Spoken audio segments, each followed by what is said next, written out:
살아가면서 우리에게 격려가 필요합니다. 위로가 필요해요. 물론 이제 특별히 믿음의 자리에 있다 보면은 내가 하나님을 섬기니까 하나님께서 분명히 나를 위로하실 것이니까 사람들을 바라보면서 우리가 어떤 일들을 하는 건 아닙니다.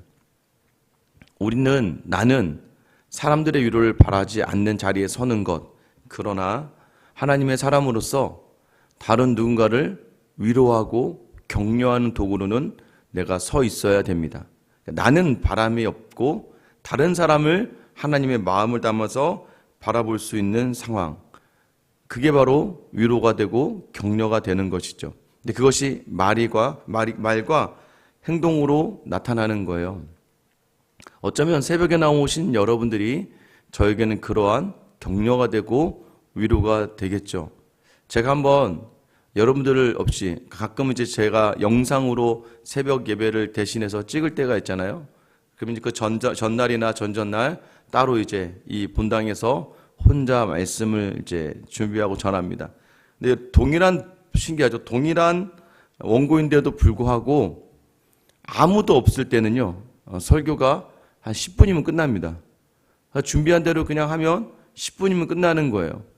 그런데 여러분들이 앉아 계시고 여러분과 눈을 마주치며 이 말씀을 전할 때는요, 하나님이 저에게도 그렇고 또 나눔의 이 자리에서 특별한 은혜를 더해 주시는 것 같아요.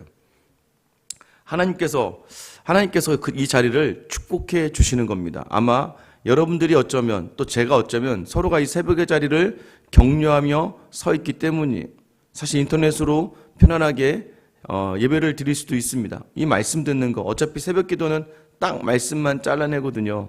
말씀을 편하게 들을 수도 있지만 어떻게 보면 함께 기도하는 마음으로 또 이 자리에 선 여러분을 하나님이 특별히 위로해 주시는 자리들, 또 이후에 통성 기도까지 또 앞에 찬양까지 하나님이 특별하게 주시는 은혜가 하나님의 사람들, 그 사람들에게 있다는 것을 여러분이 이 새벽을 통해서도 알 수 있고 저도 깨닫게 되는 겁니다. 여러분, 하나님 반드시 우리를 위로하시고 격려해 주시길 원해요. 여러분이 그 하나님의 위로와 격려에 민감하게 반응할 수 있고 느낄 수 있게 되기를 예수님의 이름으로 축원합니다. 여러분, 오늘 한 사람이 등장합니다.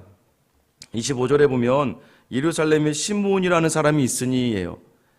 여러분, 지금 시므온이라는 사람인데 이 사람은 어떻게 표현하면 이 사람은 의롭고 경건하여 이스라엘의 위로를 기다리는 자라, 성령이 그 위에 계시더라. 여러분, 지금 이 두 가지 상황을 같이 보셔야 돼요. 하나의 상황은요, 우리가 지난주에 나눴던 것처럼 예수님의 부모가 예수님을 안고 이제 정결 예식을 하기 위해서 성전으로 왔어요. 성전으로 와서 제사를 드리는데 산비둘기, 그러니까 비둘기로 제사를 드려야 될 상황. 비둘기 2마리로, 어린 양과 비둘기로 드려야 되는데 어린 양을 드릴 수가 없어서 비둘기로 드려야 되는, 어떻게 보면 사람들 모두가 다 보면서 여러분 생각해 보세요.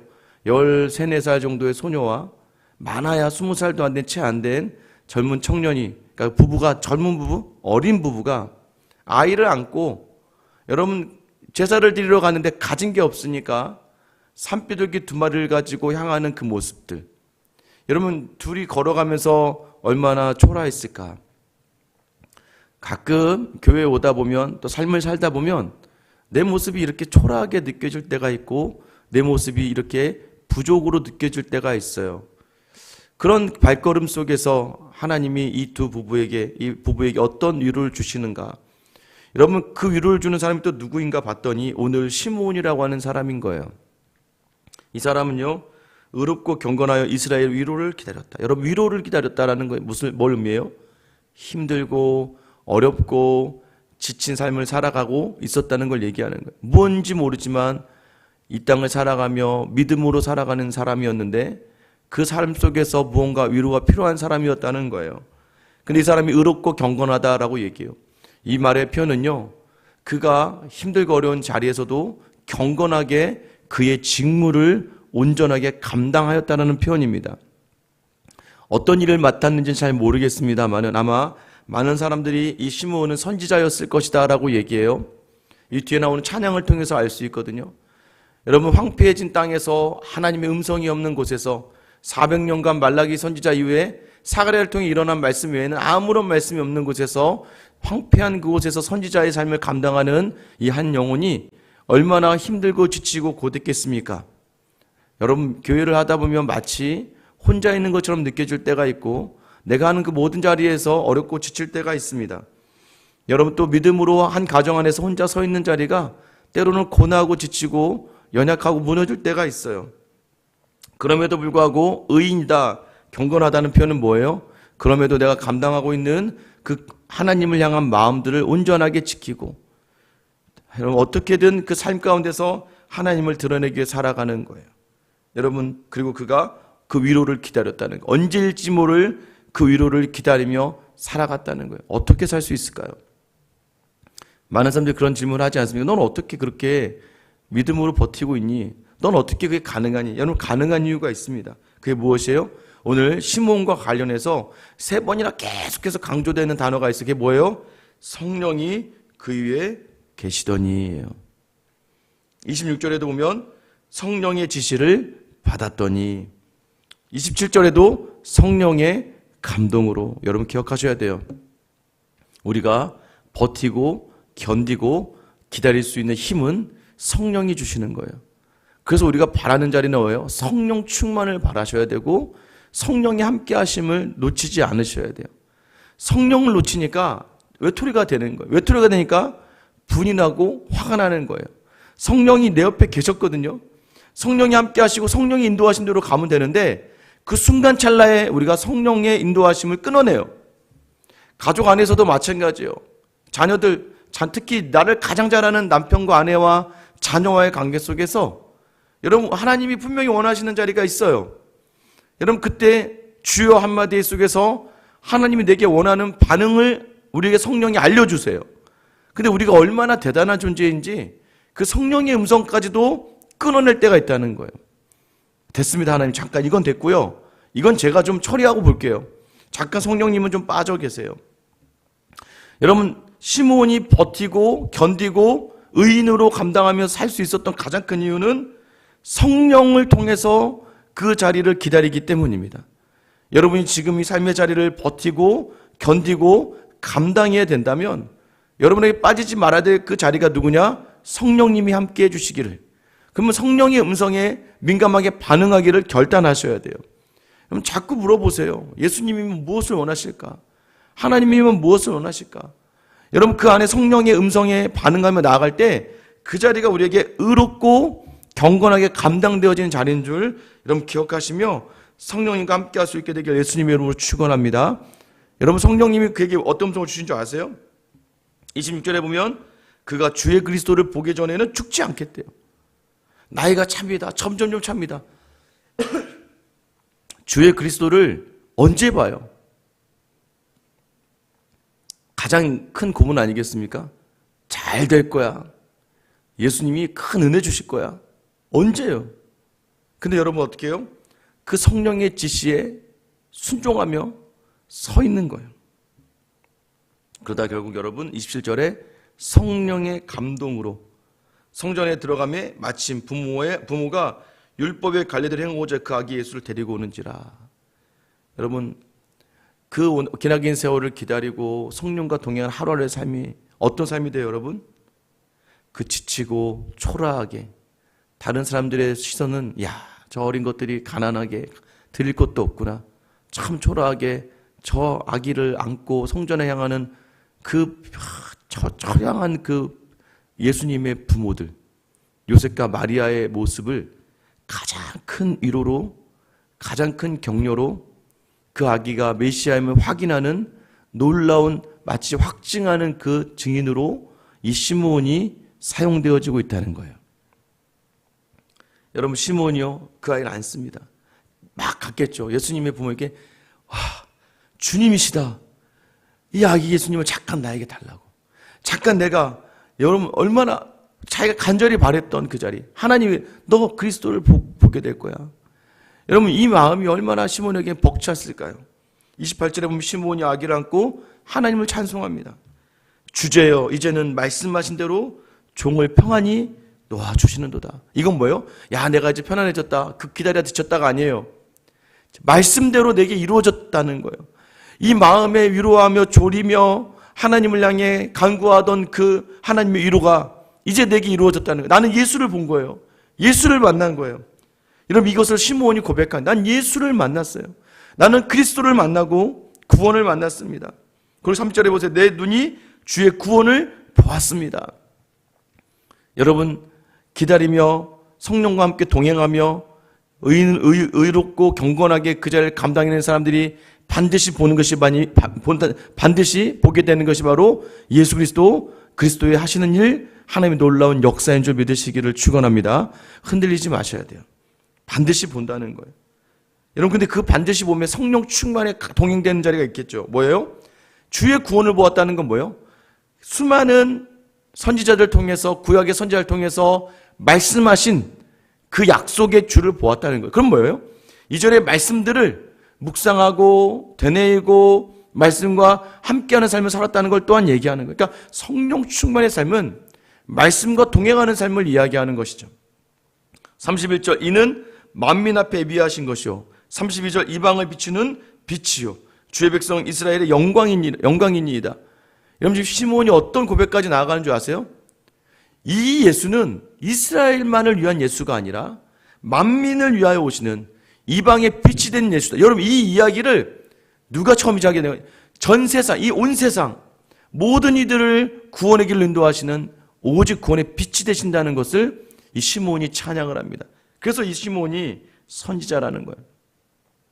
여러분, 33절 보세요. 그의 부모가 그에 대한 말들을 놀랍게 여기더라. 비참하게, 어떤 초라하게 그 발걸음을 하고 있던 예수의 부모의 먼저 가장 큰 위로가 되었던 사람이 그 위로를 기다리며 버티며 견디며 기다렸던 시므온이었어요. 시므온이 아기를 안고 마음껏 하나님을 찬양하고 이가 어떤 인지에 대해서 증거합니다.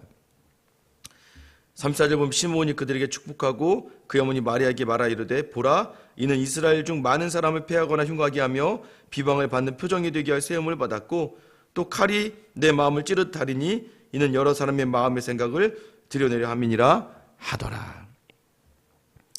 이가 구주지만 이 구주를 통하여 패하거나 흥하는 비방의 표적, 비방을 많이 받게 되시죠. 패하는 사람들, 무너질 사람들에 의해서 비방받게 됩니다. 또 시므온이 마리아를 향해서 이야기해요. 너의 마음에, 네 칼이 네 마음을 찌르듯 할 것이다. 예수님의 어머니가 살아가는 과정이 그랬습니다. 그리고 심지어 십자가 앞에서 자신의 아들 예수 그리스도가 달려있는 모습까지 보게 되는 그런 아픔이지만, 그러나 이는 왜요?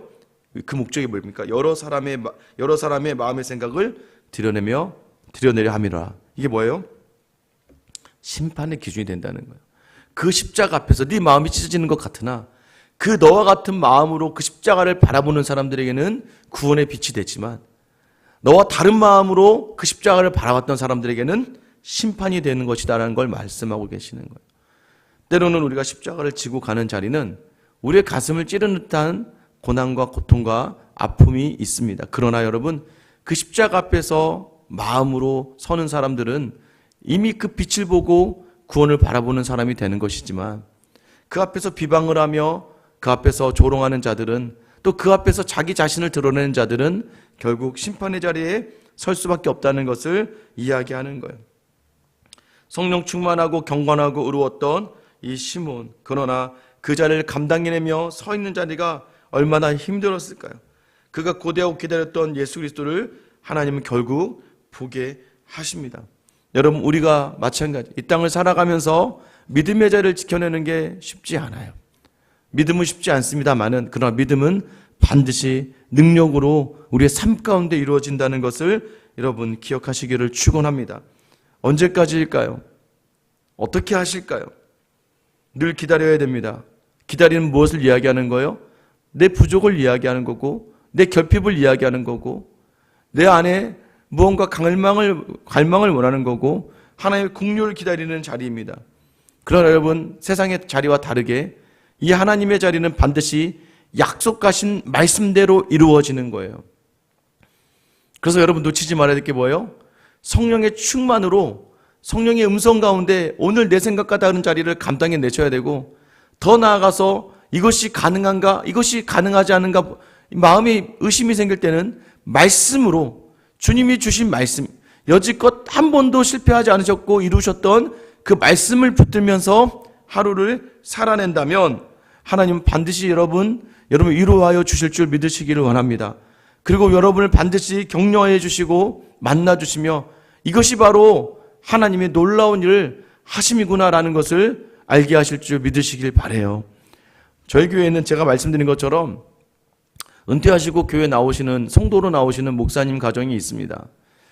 젊은 내내 원래 약사로서 참 편안하고 여유 있는 삶을 사실 수 있었음에도 불구하고 그 자리를 다 내어놓고 저 대학로에서 노방교회, 대학로 앞에 길거리에서 교회를 차려서 성도들 그 앞에서 수많은 청년들을 찬양과 예배를 통해서, 사모님은 나중에는요 몇백 인분의 막 식사를 혼자 준비해 오고, 여러분 그렇게 해서 수많은 목사와 선교사로 300명 이상을 제자를 세워서 파송했던 목사님 계세요. 여러분 노방교회를 했는데 은퇴하고 나니까 뭐가 있겠습니까? 누가 그 목사님을 챙겨주겠어요? 여러분 그 삶이 어떻게 되나, 어떻게 될까? 저는 요즘에 보고 있어요. 어떤 삶이 사냐면, 사실 최근에도 이제 딸과 사위가 뉴질랜드에서 와서 한 몇 주 동안 교회에서 예배를 드리고 있었거든요. 예배 드리고 계시는데 제가 보면서 항상 느껴요. 아들도 또 딸들도 하나님이 그 모든 자를 채워주시더라고요.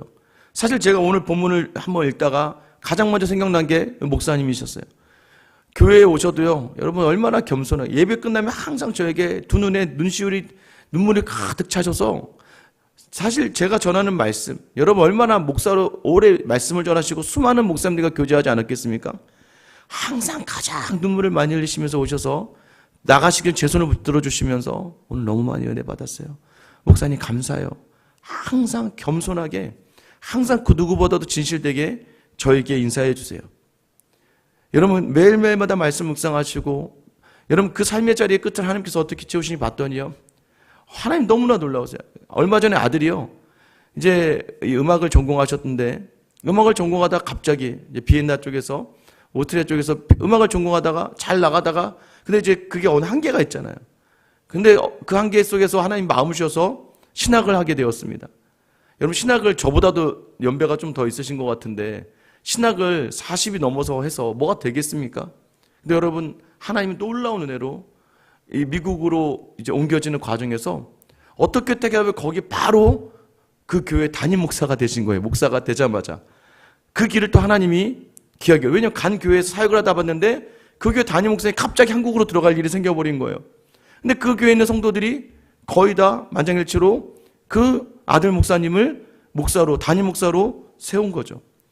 딸들도 뉴욕에서, 뉴질랜드에서, 또 이번에 보면서 제가 벌써 자녀들이 한결같이, 또 그 손주들도요 얼마나 밝고 다 똑똑하고 얼마나 그 삶을 잘 살아가는지 모르겠다. 제가 딱 보면서 그랬어요. 하나님이 목사님의 그 노년의 삶을 축복하시는구나. 물론 눈에 보여지는 것들로 축복이다라고 할 수는 없어요.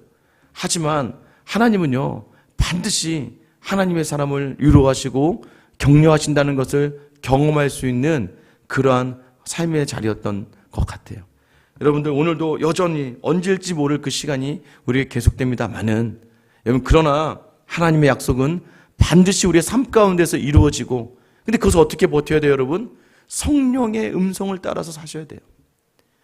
말씀으로 내 마음을 확정해야 돼요. 이 두 가지로 기다리는 사람에게 하나님은 반드시 하나님의 위로를, 그리스도를 만나고 그리스도의 역사 속에 저와 여러분을 세워주실 줄 믿습니다. 오늘 그 은혜로 다시 한번 의롭고 경건하게 이 하루를 견디고 살아내는 저와 여러분 되시길 예수님의 이름으로 축원합니다. 기도하겠습니다.